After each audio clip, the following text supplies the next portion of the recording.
This is Holland. She's watching The Twilight Zone. Quiet, will you? You know something, Daniel, you have a habit of looking poised really to spring. What was the picture? Two of them. A farewell without tears. But that's not what this is about. It's about cooking chili. Vegetarian chili, that is. So, I've already heated up some olive oil, extra virgin. I'm going to show you what you need here. And, I might have a drink first. You don't need Busch Light to make this. But you're going to want some mushrooms. I like portobellos. You can use white, doesn't matter. Carrots, onions, habanero, and garlic. Everything chopped rather fine. As far as spices, other ingredients go, you want some kidney beans, vegetable broth, diced tomatoes. Obviously it would be better if you had normal, tomatoes to add, but I find in a soup it really doesn't matter by the time it cooks down. Take that off there, it's starting to smoke. As far as spices go, I got some nice Mexican oregano. You can use normal oregano, but this has a really smoky flavor to it. Get that at the Mexican market. Some nice thyme I got from the Indian store, which tastes nothing like the thyme from the normal grocery store. Really good flavor. Some fresh crushed black pepper, sea salt, grinder. This is key. Bouillon paste. Much better than bouillon cubes. Hopefully you can get that. Otherwise, vegetable bouillon cubes. Whatever you got. Fennel. Pretty unusual. I'm the only one I think on earth that puts that in their chili. And chili powder. Ziyad. Got that from the Indian place. Some cumin, of course. Cumin's the key to all Mexican food. And some thyme. And Worcestershire. Not Heinz, but this one specifically. Leah and parents, if I'm pronouncing that right. The brown bag. English Worcestershire. And so what you're going to want to do is start off with your onions and your carrots. Well, I can do this with one hand, okay. And then, again, you want to chop them up nice and fine. You don't want them big, huge chunks.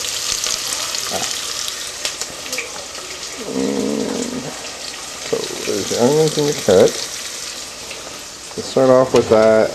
If you don't already have one, get one of these heat-resistant silicone spatulas. I'm going to find one. I'll be back with you. I found my spatula. So like I said, this is heat-resistant silicone. You can buy them anywhere now. It's just, you don't have melted plastic in your food. That's always key. And I'm not going to necessarily show you this for every time I do it. But you want to add salt, which is hard to do with one hand. You get the idea. And pepper along the way, especially salt. You watch Emerald, bam, and it's you get the idea.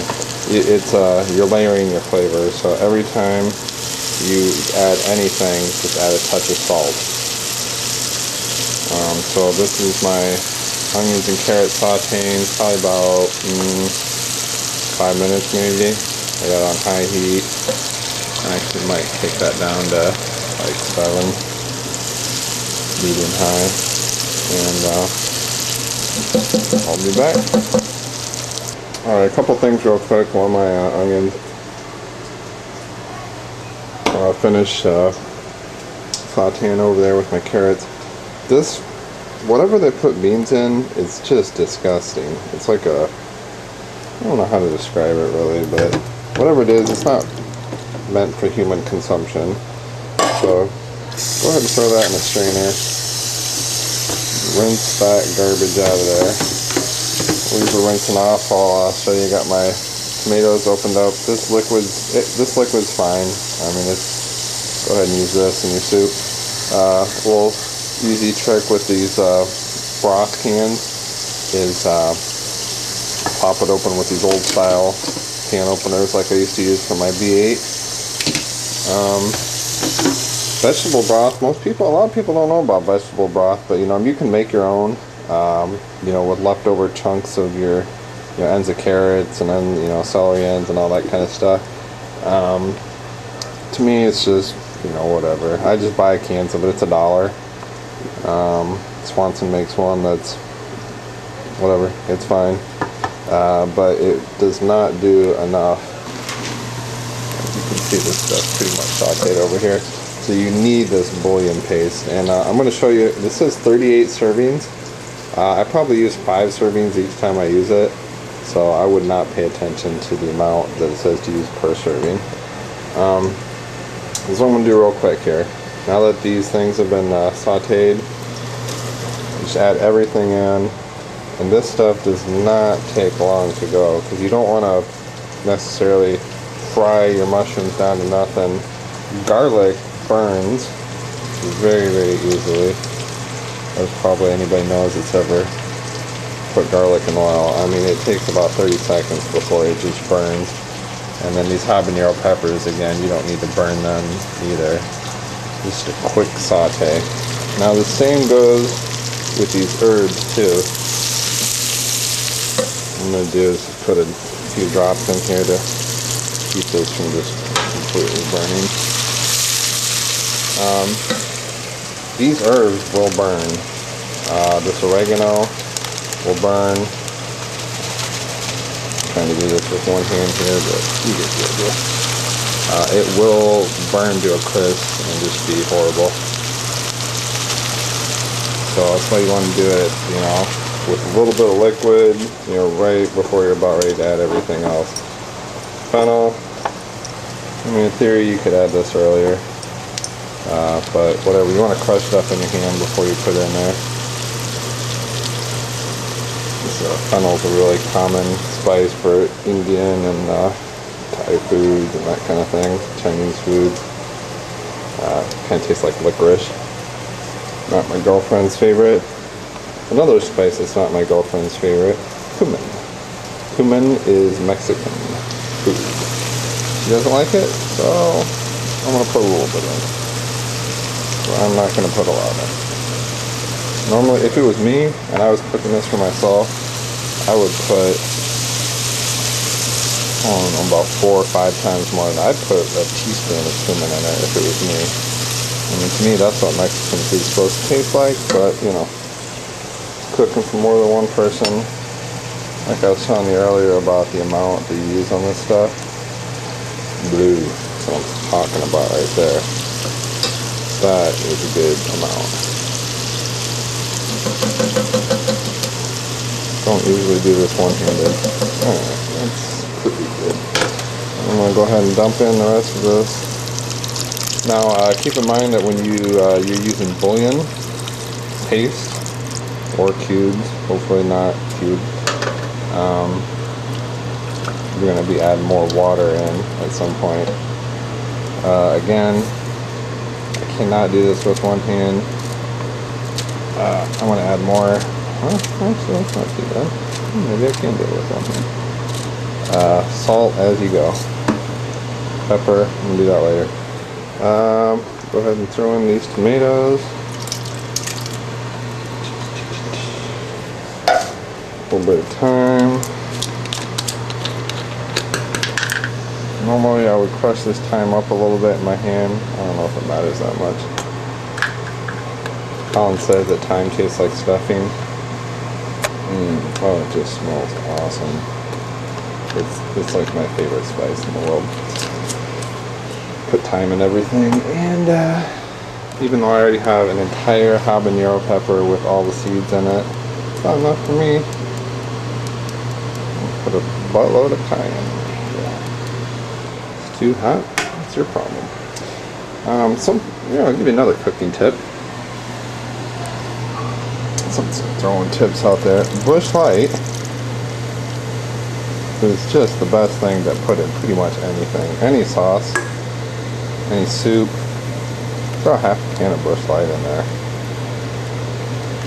It might not taste good, but it sure is good in a soup.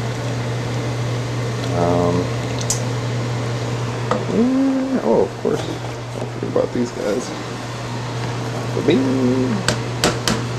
Now at this point you can look at your liquid level and kind of determine kind of where you're at as far as the liquid situation. I think I'm actually pretty good. You know? Yeah, so what I'm going to do is I'm going to put this on low. I got this goofy, flat top stove thing, so I got to hit a simmer button to actually make it, real low. Then you're going to want to cover it. Yeah, I'll go ahead and grab that afterwards. Let this cook for about half an hour. Look up a cornbread recipe. Cook it with, serve it with cornbread. About it. So let me know what you think. Give me any comments, suggestions. But this is Vegetarian Chili, and it is the bomb. Peace. Alright, I'm going to go ahead and add on here. Even though I acted like I was done with this thing. Just in case you forgot, the stuff I mentioned earlier, you do want to put some Worcestershire in there. And you do want to put some more chili powder in there. And I guess the chili powder is not essential because it's kind of powdered version of what you have in there already, but it kind of works with the other flavors, and I don't know. And then I guess since I got you guys back here, I'll go ahead and mention you are free to have mozzarella, cheddar, Romano, Parmesan. Obviously, my preferred Parmigiano Reggiano. That you can go ahead and garnish with at the end. And like I said, if it's not enough water, go ahead and add some water. If it's too watery, then just let it cook down without the lid on it on high for a little bit, and I'll cook any extra water out of it. So you can kind of go both ways. But alright, now I'm officially done. Peace. Alright, I have a prologue to the prologue. Thought we were done. Morningstar Griller's Recipe Crumbles. They don't have this available in your store. You can buy veggie burgers and chop them up finely with a knife. It works very, very much the same. But I'm going to go ahead and throw this in here actually as well. So, vegetarian chili. Nice little protein addition. This stuff tastes good. It's like ground beef minus the buttholes and the lips.